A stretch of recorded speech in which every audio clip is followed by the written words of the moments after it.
Hey guys, this is BD Delta Fan 101, and today I have a video on my CBR250R. This is a review, so stay tuned and have a good time.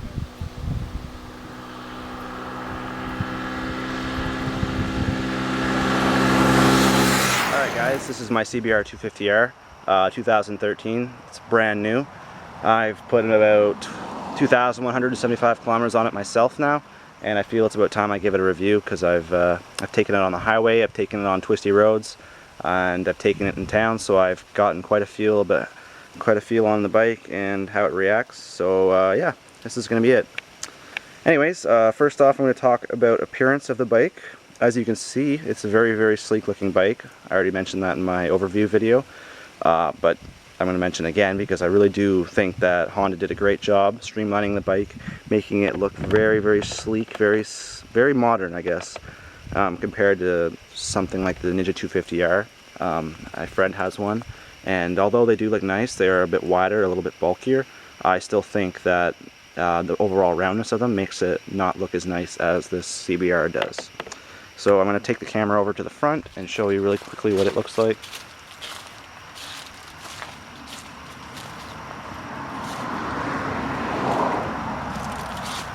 So my car's in the way, so I can't get all the way around my bike, but anyways, you get the idea. It's the same on both sides, basically.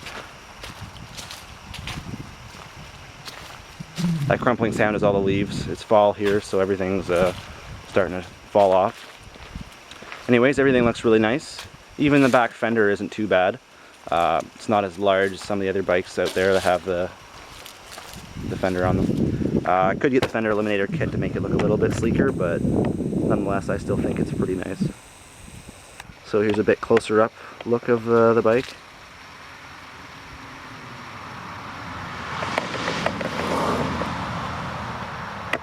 Sorry, my camera tripod's a little bit stiff, so you might be able to hear this in the video. So anyways, overall appearance, I would give it I'd give it about an 8 out of 10. I think it looks very good compared to some bikes. Now, like Ducatis and other stuff like that, they look really nice. The bigger CBRs, I think, look a little bit better than the 250R, so obviously they get a higher rating as well. But this, yeah, it's definitely an 8 out of 10. It's pretty good. Now, in terms of handling on this bike, the stock tires they do the job. They're not as good as some of the other tires that I've heard. The Bridgestone ones that are going to be coming out are supposed to be pretty good. And there's other brands that make better tires, but the overall feel, I guess, of the tires isn't too bad. When you're in tight corners and stuff, you don't feel like you're gonna crash, so it does the job. But I definitely am gonna experiment on some better tires later on.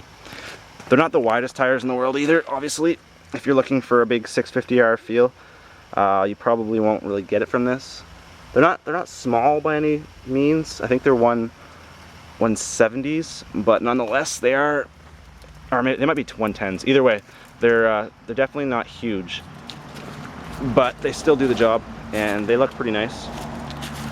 The front tire definitely is a little bit small.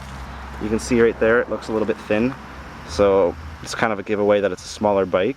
But the overall body of the CBR is kind of like a bigger bike. It's got a little bit more beef to it than the older models did, so it looks pretty nice. But yeah, the little slender tire here, see, that's my hand. You can tell it's not huge, so it's not like a CBR 125 where their tires are like that thick. They're basically a bicycle tire. But yeah, it does have a little bit of girth to it, so it's not gonna throw people off too much. So anyways, like I said, handling's pretty good overall. Haven't obviously flipped the bike or crashed it, or I haven't even dropped it yet, so it's been pretty good. So with the display thing here, you got the tachometer, which goes up to 12,000 RPM, redlined. You got a clock here, nice digital clock. It works really well, doesn't lose time or anything. You got a fuel gauge, your kilometers an hour, or you can change it to miles per hour. You've got your total kilometers and your engine temperature. So a nice thing is you can change it to your trip kilometer thingy. I've got 130.6 on this tank of gas, and I still have 3 bars right now. So you can switch that with the mode button. You can also reset your trip meter by just holding this, so it's pretty nice. You got your neutral display, which sometimes when they get old I think they'd stop working, so you shouldn't always follow that, but that should basically tell you when you're in neutral anyways.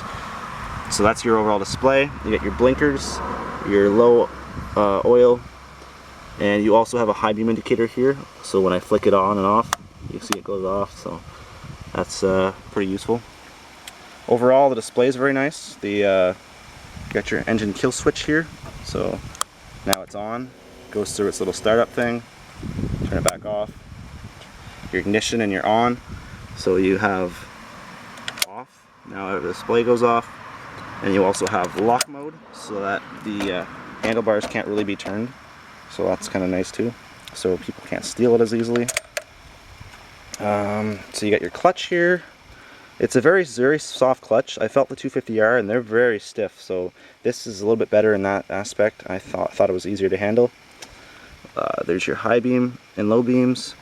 Your turn signals right here, you go like that to turn and you press in to make it stop. Got your little horn here. It's kind of a little farty horn. I'll show you what it sounds like real quick here.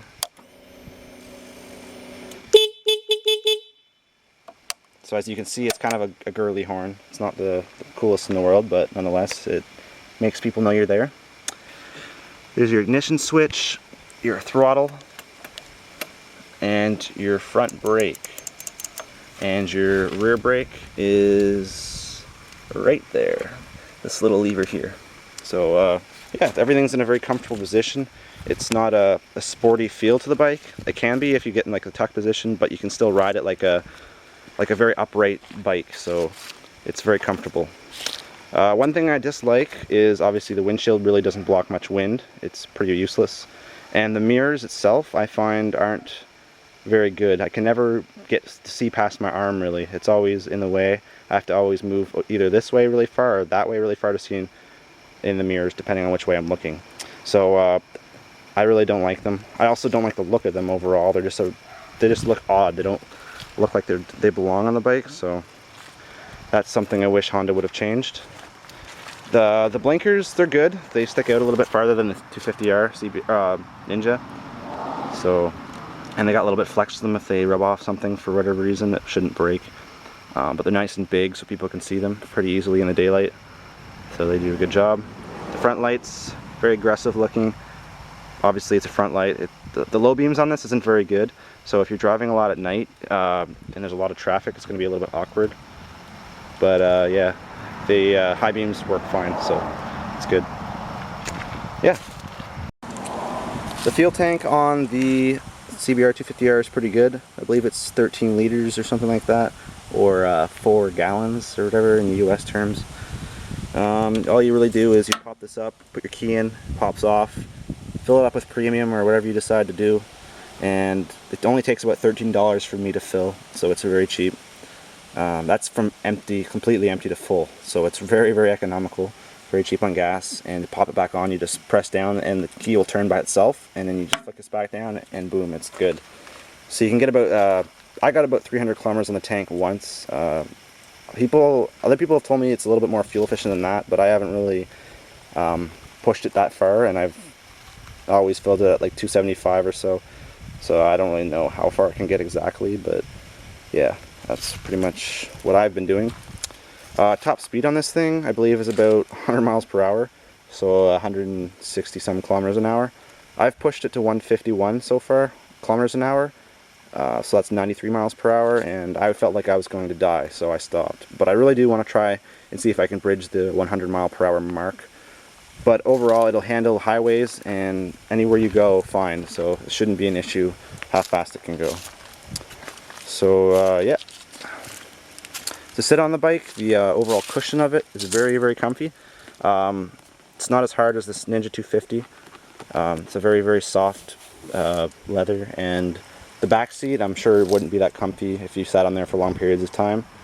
But I have been driving this I've driven this 400 kilometers at a time, and the seat, no matter what, because it's a crotch rocker, does end up getting a little bit uncomfortable after time on your back. So take note, if you want something that's gonna be a traveling bike, definitely look at a cruiser or something along the lines of that, because this bike, although it's nice and sleek, it does kind of hurt you after a while, so take heed with that. But it does like function. It can still drive that far. Like I said, I've done it twice where I did 400 kilometers each way, so it's no big deal. Yeah. Overall noise of the bike, it's pretty quiet. I'm going to start it up. I'll show you how loud it is.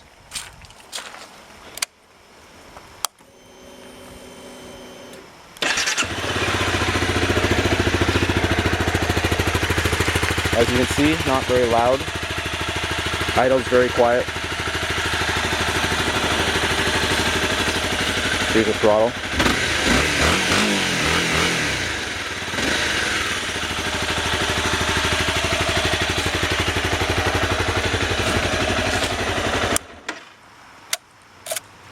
So yeah, it overall is a nice bike. It does lack in some things like passing. If you're already going 100 kilometers an hour and you're trying to pass somebody, it's not going to pass very well. It'll slowly build up speed, but like it's not going to be like 100 to 120 in 1 second. It'll be like a couple seconds for it to get to that speed. But you gotta be very careful.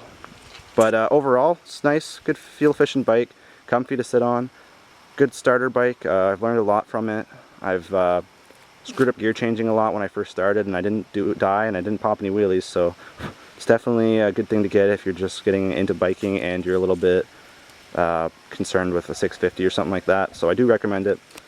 One nice thing it has, which I'm sure many other bikes has, is a little storage space right there. Just use your key, pop it in, this pops off and gets right to your battery, and you can also fit your tool kit that it comes with in there. So overall, yeah, I like it. It's a good bike. Probably give it an 8 out of 10 because it does its job, does its purpose very well. One thing to keep a note on is your chain. Always make sure the slack is not too loose or not too tight. You want to keep an eye on that. And your tire pressure, it's always supposed to be about 36 psi on both tires, so make sure you're always checking them, because I just checked mine today and I had 27 psi on the front tire. So definitely check that every week or so. Maybe every time you ride, it's probably a good idea. Yeah, so that's it guys. Thanks for watching my video on the CBR250R. I do recommend it to anyone who's starting out or even just wants a good commuter bike. So yeah, that's it guys.